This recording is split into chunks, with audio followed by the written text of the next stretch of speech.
To our next guest, Deiric McCann from Genos International. I'm sure that you'll have had a chance to talk to the team who are outside with their booth, really happy to go through what they've been discussing and working on. We have talked an awful lot about leadership today. Salespeople is the key. All of us appear to be trying to sell something at all points, but how do you do it? How do you make a success of that? And how can we move that forward for the future? There's one man who knows, and it's Deiric. Okay, my father was born in 1932, and the best piece of wisdom he had for me is never stand between people and alcohol, okay? And here I stand. Scary, really scary. Do me a favor, please stand up. Okay, put your hand on your heart. Turn around and face the back of the room. Now, please be careful of the furniture, but take one step forward. Great, thank you very much. So you can sit down, your part is done, my part begins. We live in a world of social media, and all day long you guys have been tweeting and Facebooking and LinkedIning and all those sorts of things. And now what you can do when you next time, and for the last time, when you tweet, you can say, Deiric McCann touched our hearts. He got us on our feet. He turned us around and he got us moving forward. So thank you very much for the good press in advance. This is me. All I want to tell you about this is that I love what I do, and that is bring EI and mindfulness together in a way that gets measurable bottom line results for organizations. And I do this for this organization, Genos. Genos, in dog years, emotional intelligence years, is very, very old. It's been around since 2002, where it was founded in Sydney, Australia. And since then, we've certified about 7,500 people as practitioners who work in organizations specifically focused on generating bottom line results for their organizations by making their people more practically emotionally intelligent. An old boss of mine used to say, nothing happens until somebody sells something. And it's for that reason that most organizations in the world spend more on the sales function than anything else.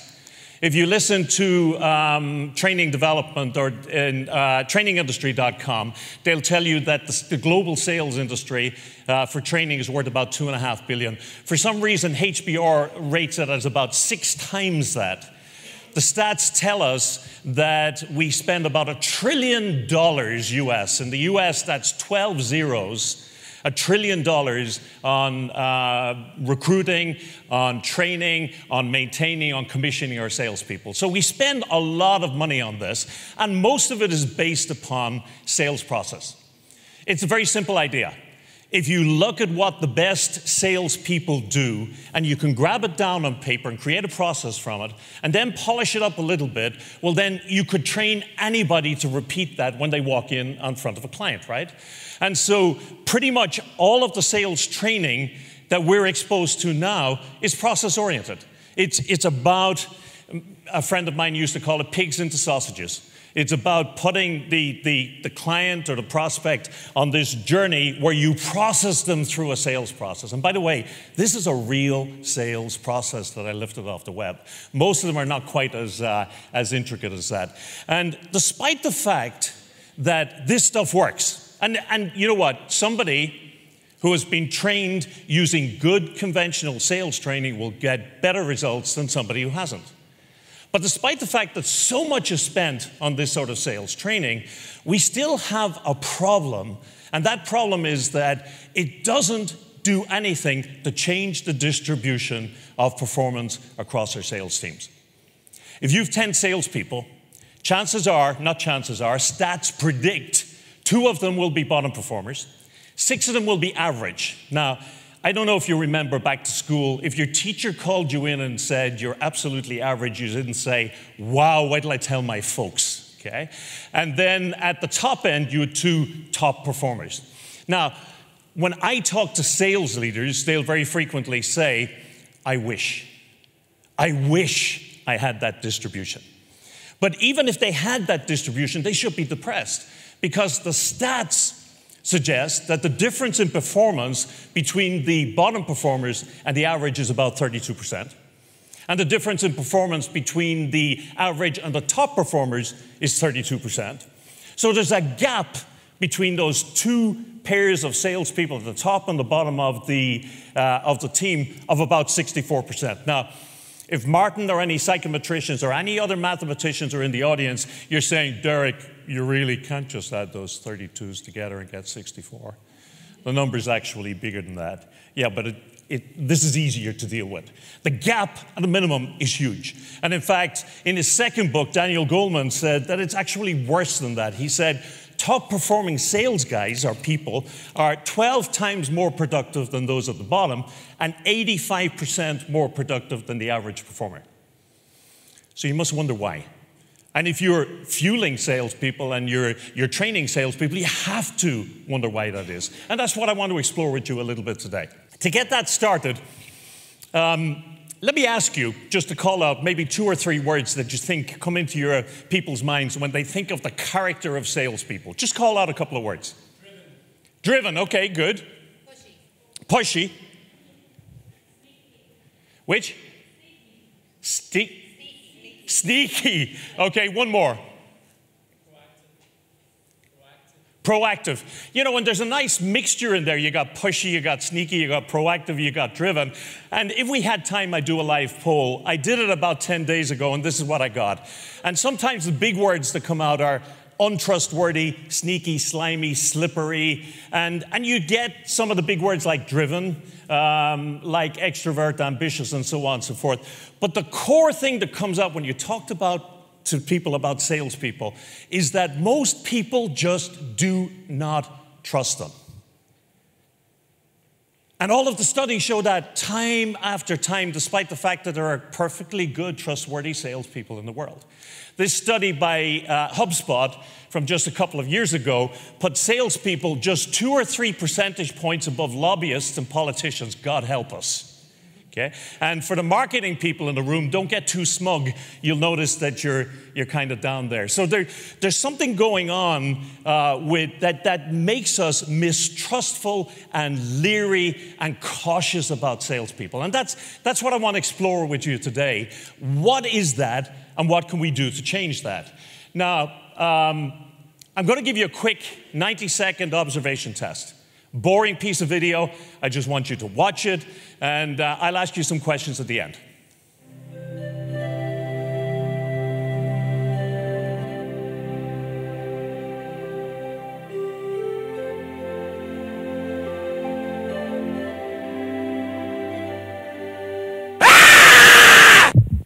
Okay, if you jumped, you now know what the limbic system, the reptile brain, is for. It's for helping you to deal with threats to your well-being. So it's the part of your brain that when you get a fright, stimulates you to lift off the chair like that and either go running for the door or running towards the guy who made the noise and beat him up. Okay? So the limbic system, and several people have referred to it today, is the emotional brain. If you were to take a pen and stick it into your ear, don't do it at home, and take another one, stick it into your eye. Where they cross is at the smoke alarm of the brain, and there's one on each side. You've heard of it, it's called the amygdala. Okay? And it's quite simply designed to parse all of the input coming from the outside world and say, does this pose a threat? And if it does, get me out of Dodge before the thinking brain engages. Absolutely everything that you experience as a stimulus is filtered through that emotional brain. And it is filtered into just 2 simple categories. It's binary. It's either a threat, and it's bad, or it's a reward, and it's good. And it understands nothing more than that. So the amygdala, the emotional brain, is just a simple binary machine. Now, if you get triggered into a danger or a threat response, it has a very distinct impact upon the way you start to show up from that point forward. Let me ask you, how many people here have ever met somebody for the first time and for no good reason, you just don't like them? Yeah? Okay. And what about how many people have ever met somebody for the first time and for some reason you like them and you just think, that's a really lovely person, right? That's your emotional brain at work. And God knows why you respond positively to some and negatively to others. It's likely that it's some mirror of some past experience or some past emotional experience that is reflected into the current place or into the current time. But here's the key thing. If you're a salesperson, you cannot afford to go there. Because what we do when we get triggered into that threat response is we disengage, we pull away, we distance ourselves. Now, when a salesperson we don't like walks into the room, we don't run. We can't run physically, it's just not socially acceptable. So what we do is we start to bring down the barriers, and we start to reverse off a little bit, and we start to pull away from them. So we become evasive, we become guarded, we become very, very careful of the way we interact with them. And that signal, which is passed through that emotional brain, like that scare you got a moment ago, that gets just a fraction of a second later to the thinking brain and says, frickin' Paddy, I hate them, the way he frightened me like that. There was no need to run, there's no threat whatsoever. Got the thinking brain, it works it out. But when it gets there, it has changed at that point the way that you are showing up to that person. It affects your feelings, it affects the behaviors that you demonstrate, the decisions you make, and the extent to which you engage. A salesperson walks into the room and somebody is triggered into that threat place, and then it doesn't matter what that person does from that point forward, from a logical and rational point of view, to express the superiority of the product, it's over. On the other hand, if somebody triggers you into that reward place, that person whom you meet for the first time, whom you feel, oh, I like this person, well then what happens right away is your body is flooded with much more friendly chemicals. So you're flooded with oxytocin or bonding chemicals, so you become a little bit more engaged, a little bit more connected, and a little bit more open. And that automatically has an influence on the things that you think, the decisions that you make, the way you show up, and the extent to which you engage. So one of the challenges clearly is, in a world where 3% of people express trust in salespeople, is that somehow we are managing to trigger people into that threat response. So the way you trigger people into a threat response is by trying to sell to them. If they feel that they are being manipulated, being conned, being sold to, being processed, if you've ever stood in front of somebody who treated you like as I say, a pig entering a sausage factory, that you were just part of a process and you knew you were on the production line, well, then you start to close that down. But if you meet somebody who engenders trust, gives you a sense of certainty, gives you a sense that they're on your side, that they'll cover your behind, that they'll make sure that you're not exposed to risk, well, then you get triggered more into that positive state of mind. And that's why when we talk about the limbic system or the reptile brain, we call it the buying brain. Because at the end of the day, we are emotional creatures who think, as somebody said earlier today, as opposed to thinking people who have emotions. All of our buying decisions are made in the limbic system, are made in the emotional brain. We decide whether we like something, and then we justify it up here. And in a complex interaction, like a sales situation, that brain chemistry, that brain interaction from all of the parties is very, very complex and really needs to be understood and managed. Here we've got a sales team, and the lady on the left-hand side, not a sales team, a sales presentation. The lady on the left-hand side is making a presentation to this team of people.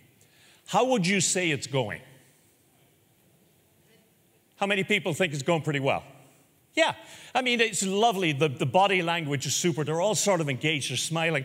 And she looks pretty happy and satisfied with herself. What you don't see in that picture is Mary. And Mary's just standing slightly outside the group.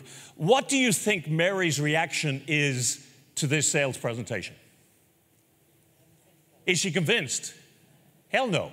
Okay? I mean, could she be any clearer? Now, look at the salesperson. She obviously can't see Mary because she wouldn't be smiling all over her face like that. Well, you know what? Yes, she does. she's watching Mary like a hawk. And when I say like a hawk, I use that expression advisedly because the reptile brain is scanning all of the time for threats. And just like the shadow of a hawk appearing over your ancient reptilian ancestors, Mary's standing off to one side with that, impress me, sort of look on her face, has got that salesperson triggered. So her mind right now is flying. And it's running through one of three possibilities: fight, flight, or freeze. Now, freeze doesn't work very well in sales situations, although you do get people get that sort of stage fright type of thing. So what you're more likely to get is either salespeople triggered into a fight response or a flight response. And here's how you know a salesperson being triggered into it. Lots of different ways of looking at it. First off, they get louder and they get faster. Okay? When they're triggered into that, they start to talk an awful lot faster, and they try to talk you down. They become overly defensive to the point of pushiness or aggression. You can get that moving up physically, moving in close. Tone becomes short and sharp and caustic. So I love well, why are you so much more expensive than your competitors? Well, really, do you want a Fiesta or do you want a Mercedes? You know? So, and there's nothing quite as awful as seeing a salesperson trying too hard, okay? And the reality is, in that situation, unless they've learned to understand what's going on and to work with that, that is outside of their control, and everything they know about what they should do in that moment is gone. The logical process falls away. They could, of course, fall into a flight response. Flight response is you just get a little bit quieter, maybe take offense, maybe ignore Mary. And this is a classic. You see it with young sales folks, you see it with older sales folks, but you see it with cubs, as my old sales manager would have called them, where they ignore the threat in the room and just focus on the friendlies, the ones where it's working. And that just simply doesn't work. There's the other one, which is they give away the shop. You know, do you think you could do this for 20%, Jess? Oh, hell yes, absolutely I could. No problem whatsoever. Or they agree to pointless proposals. Now, I won't ask for a show of hands, but if you're in business, you have put out an awful lot more pointless proposals than you've closed business.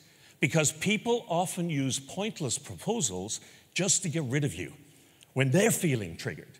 So somebody who's in a flight response like that, after that single-syllable conversation, you know, send me a proposal. Oh, yeah, absolutely delighted to. I'll get that out to you right away. Can't wait to get outside the door. Either way, whatever happens to happen, if a salesperson walks into that room and they don't understand the way they're wired, and all they understand is how to roll out a set of process steps, well, then they're always going to be open to being victims of this sort of threat. But it's more complex than that. It's more complex than that because there's somebody else in the room. There's the people you're selling to. And prospects and clients get triggered too. Now, if you were to use, and a couple of people have spoken about this, if you were trained so that you could drive the gap a little bit wider between the stimulus and the response. And Patrick this morning referred in his first session to Viktor Frankl. You know, between the stimulus and the response, there's a gap. And if he was able to make that a little bit wider, I think Martin made reference to that as well. If he was able to see what's going on and say, hey, this is broken, and turn and say, hey, Mary, I appreciate you being here. I get a sense that something's not quite working too well. Where would you like us to go from here? It's a very different outcome to those two other strategies. But as I say, prospects also get triggered. And the thing that triggers you and I is being sold to.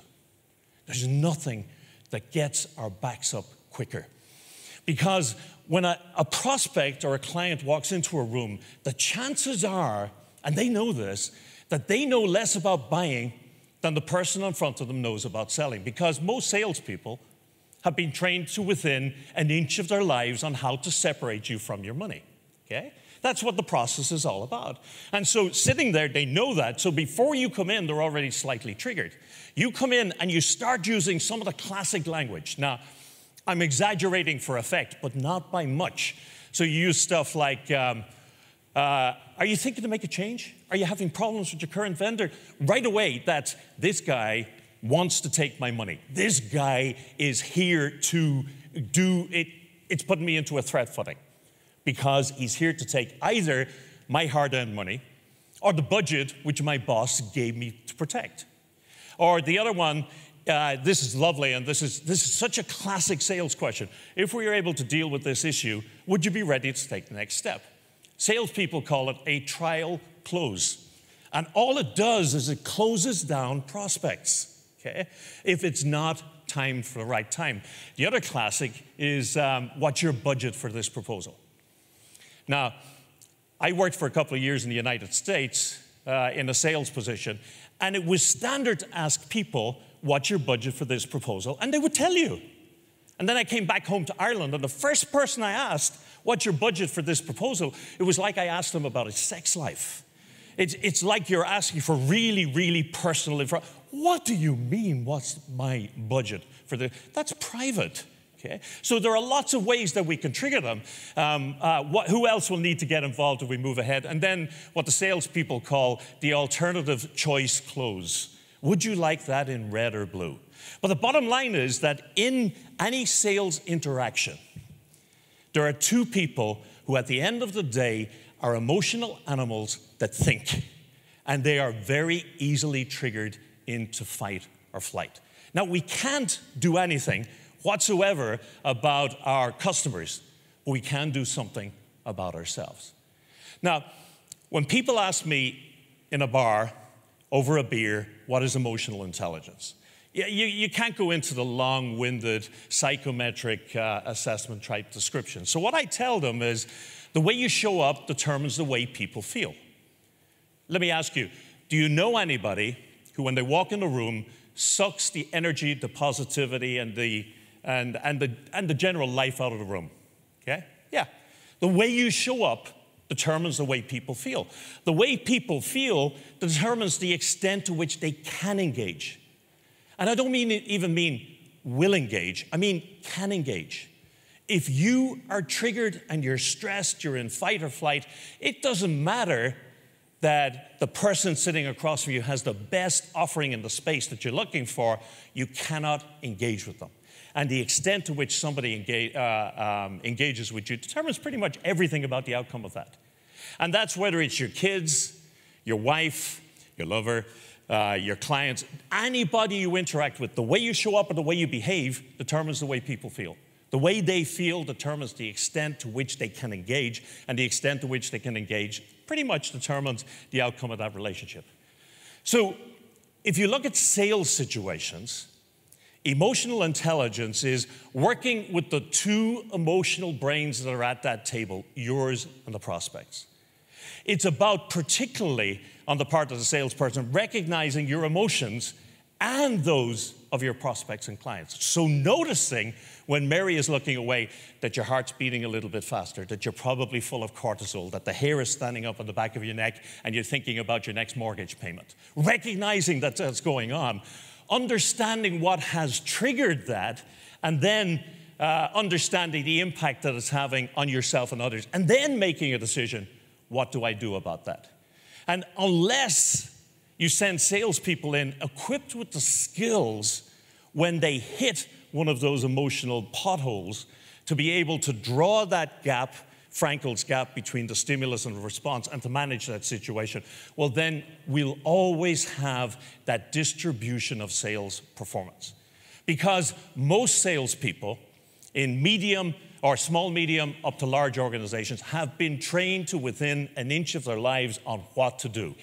They know exactly what steps they should be going through, but they don't know how to do it. They don't know how to show up.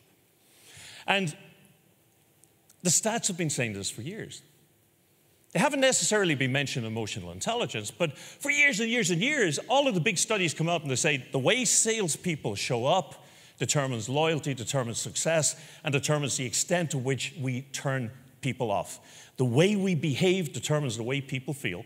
The way people feel determines the extent to which they get engaged, and the extent to which they engage determines the outcome of that engagement or that relationship. Even as long ago as Dan Goleman's second book, he identified this. And he said 2/3 of the difference between those top performing and those average performing folks is due to emotional intelligence, the way you show up. Now, you don't need to read that book. You don't need to see those stats. You instinctively, as I'm talking to you, you know this. You know what it feels like to be assaulted, and it does feel like an assault, by a salesperson who has no emotional intelligence. So let me share with you what we've learned about what you need to do to educate salespeople to be more emotionally intelligent, so that you can take away, and I'll give you the 4 things that I think you really need to do to raise the emotional intelligence of salespeople. First thing you have to work on is their self-awareness. Because when they walk into the room, you cannot have the reaction that we spoke about with the first person. Do you know anybody who, when they walk into the room, drops the temperature 3 degrees, sucks the energy and the enthusiasm out of it? They have to have an authentic presence that makes people feel comfortable, triggers them into that reward state. And when they're not there, and when they are feeling triggered themselves, they have to notice. I'll tell you how you do that in a moment. Second thing is, there's a second party in that room. You have to develop the awareness they have of others. And you have to wean them off the idea that they will get answers to every question they ask, which are totally honest, and that they'll be told when there's an impediment there. They have to learn to listen with their whole selves to identify those impediments or those key concerns, whether they've been verbalized or not. The third thing, and Martin referred to it a few moments ago, and the research for this is just so compelling, is you have to train them to connect. You have to train them to develop empathy and compassion of a genuine kind that makes them want to be there with that person, helping them to get the best outcome they can from that relationship. So you have to help develop their compassion, their curiosity, and concern. And then you have to keep them alive long enough to make a return on the investment you make on training them. And one of the really disturbing things right now, in a world where we talk a lot about resilience and anxiety and stress and burnout, the sales profession is the single most deadly of all the professions. People are dying with their boots on from the level of stress in selling. So you have to train them. How do I deal with rejection? How do I deal with being pushed back? Our 2 actor friends earlier on said that they had to learn to deal with constant rejection. Think of salespeople. A salesperson who gets a 2 in 10 hit rate is probably doing pretty well. In some industries, they're doing really, really well. Okay? The way we do this, because you can't teach change in the classroom.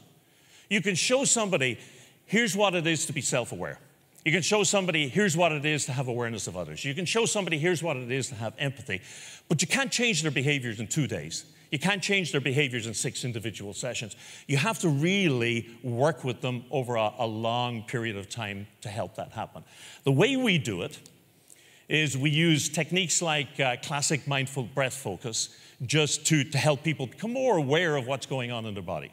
Give them the capacity to notice emotions as they arise, to name them, and then to decide what they're going to do about them.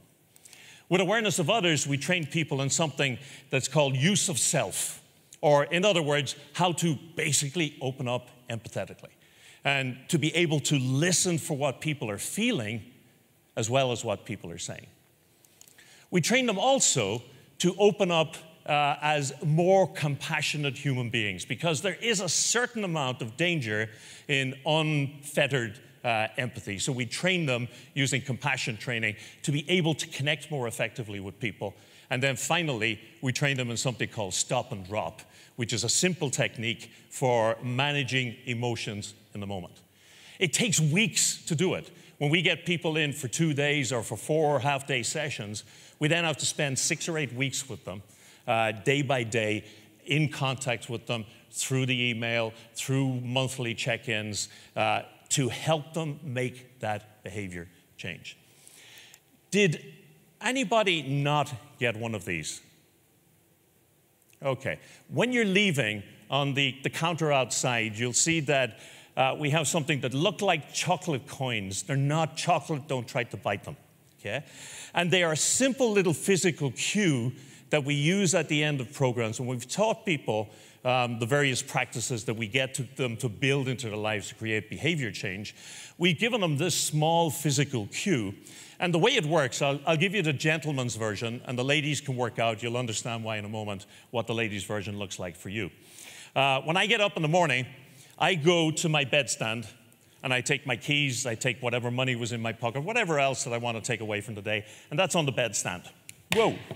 And as I'm picking it up, I know that on one side of that, it says, what are your intentions for today? How do you plan to show up? What is it will make this day a good day for you? So I know at least as I put that into my pocket, just by touching it, I have a mindful moment. On the other side of the coin, you'll see, what are you grateful for today? As you're unpacking it at the end of the day and you're putting it back on the bedstand, well, then it's just momentary. What am I grateful for today? Now, I know what some of you, I can see the bubbles over your head. You're thinking there are some freaking days when there's nothing much to be grateful for. And there are weeks when that go by sometimes. And as I'm putting that onto my bedstand, I think Tommy. And Tommy is my 2.5-year-old grandson. And if nothing else is good in the world, there's him. And then there's my wife, and then there's my kids. And then somehow, once you tune into one, you find that they're all chained together. Simple, simple little technique. And we've run this at the end of a lot of our programs, and we get a lot of comments back on the efficacy of that simple, simple technique. So make sure you pick one up on the way out. But where most of the conversation, I think today, and most of the conversation in the research talks around emotional intelligence applied to leadership, there's now an emerging body that is talking about it around sales. And that's logical, because there is no place where emotional intelligence is more important than when one person sits down with another to try and separate them from their money. A couple of years ago, we did a study with Sanofi Aventis where we split a team of a couple of hundred salespeople doing pretty much the same job into two parts. One part was used as a control. The other went through an assessment and a 6-week emotional intelligence development program. At the end of a 6-month period, there was an average of about a 12% increase for those people who went through the EI program. And that's simply because as they're walking in, they're aware of the need to show up in a way that triggers people into where they need them to be triggered. We're working on one in Australia right now with News Corp, and some of the early, it's an ongoing project, but some of the early results show that those folks who have very high scores on REI assessments, it's very heavily correlated with superior sales performance. Now, you don't need to see the stats to know that's the case, because your intuition tells you that. And yet, the majority of organizations we go into, as I say, people are trained to within an inch of their lives on process selling, and they should be. This is not a substitute, it's an augmentation. It's an add-on, it's an additional training. Recently, over the last couple of months, we delivered a program to the biggest, or one of the biggest companies you never heard of. It's a $5 billion company called Givaudan. And you interact with them every day in your soaps, in your washing up liquids, in a lot of the foods that you eat. And they just make scents and flavors. And they gave us 17 of the senior sales guys. And they said, we're giving you these guys because they're going to be the most resistant. If you can bring them on side, you're okay. And we got phenomenal feedback because salespeople know there's something missing. And when they see it, they instinctively know it. So don't be frightened off by the often resistant front that salespeople put on. Just to give you one example of the sort of feedback that we got back, said in 12 years with Givaudan, this is the best sales training I've had by far. Now don't get me wrong, unless they understood their products, unless they understood how to do their jobs, they wouldn't be getting the results. But this augments and gives them something that's a little bit extra. So my question to you is, are you training your salespeople to be emotionally intelligent? And if not, why? Because, as I said at the outset, nothing happens until somebody sells something. So thank you very much.